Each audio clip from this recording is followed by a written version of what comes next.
Hi everyone. Today I want to talk to all the vocal athletes out there. For those of you that don't know me, I am a orthopelvic PT.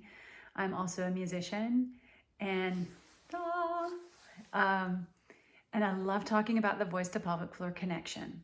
That's a connection that I made a really long time ago as a musician and a new mom and a PT.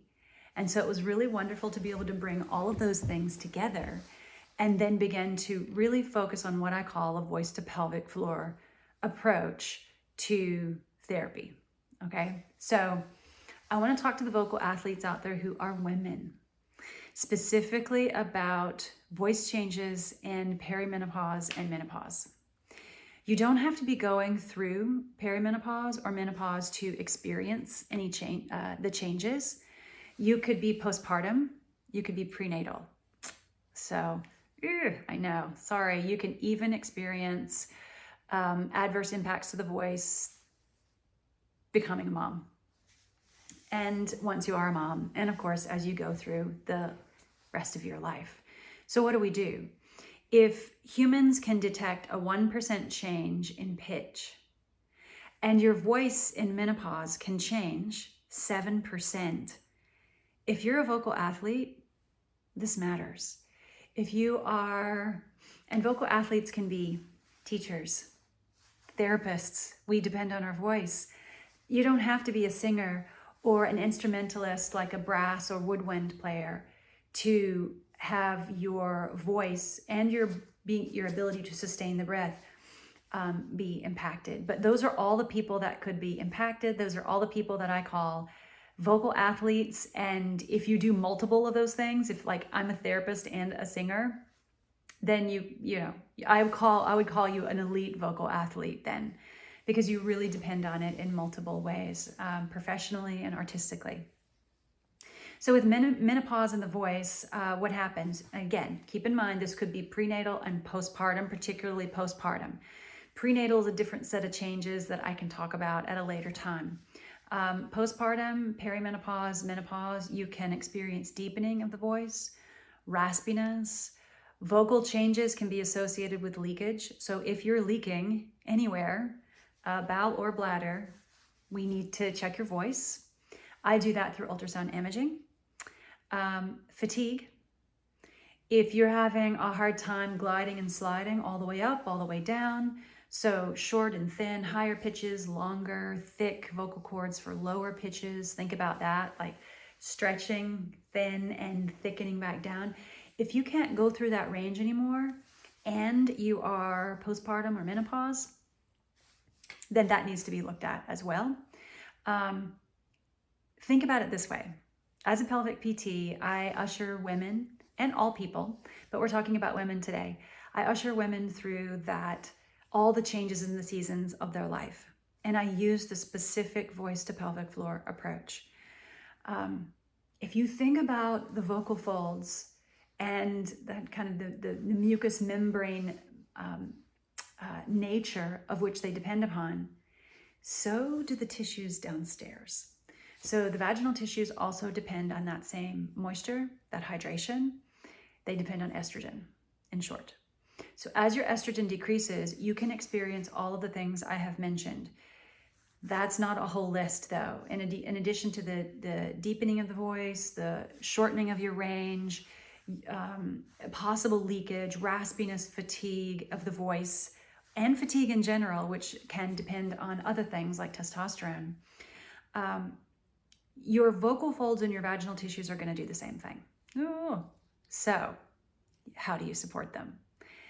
Well, there is good news. The research out there is heavily in support of hormone replacement therapy, specifically looking at bioidenticals, the value of using bioidenticals. Is that the only way to manage these symptoms? No, it's not.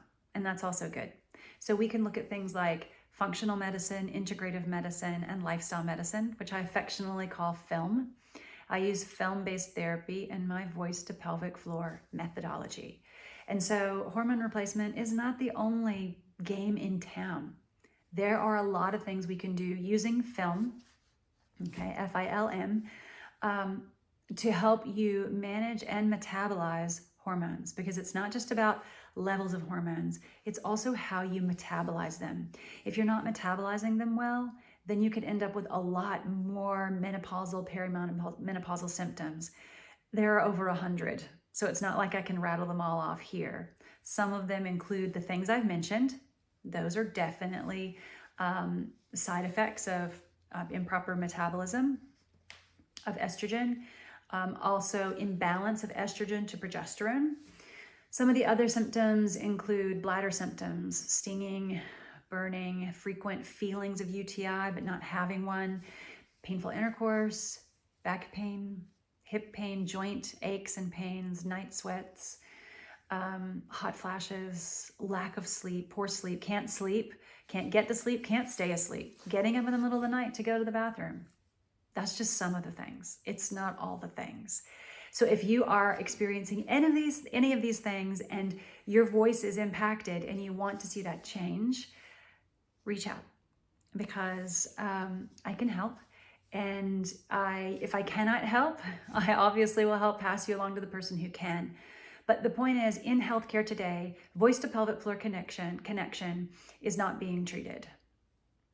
It's not being recognized. It anatomically exists, physiologically exists. I see it every day, every time I image someone. They come into the office with either voice problems, diaphragm problems, respiratory, or pelvic diaphragm problems. So voice, respiratory, or pelvic diaphragm problems. That's called the 3 diaphragm approach that I wrote about in my first book almost 10 years ago now.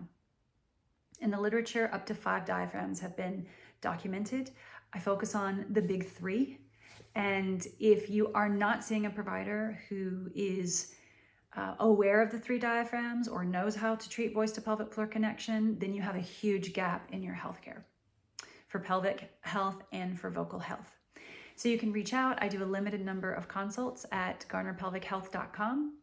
You can also hit subscribe if you like this video on YouTube, and share it with a friend. You would not believe how many other people have voice to pelvic floor problems that they have never been able to put together before. And it is my biggest passion to help people maximize the quality of their voice for as long as possible.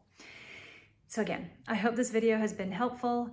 The big takeaway is that yes, the voice to pelvic floor is connected. Yes, voice changes in menopause are not inevitable. They're going to happen, but you can prevent yourself from losing that quality of your voice that you used to have, especially if you're getting vocal fatigue, deepening, or raspiness. The voice is a biomarker for your pelvic health, and pelvic health is a biomarker for vocal health.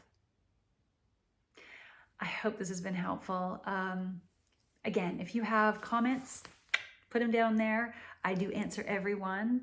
I might make a mistake by saying that, like challenge me, make a comment, and I will comment back to you.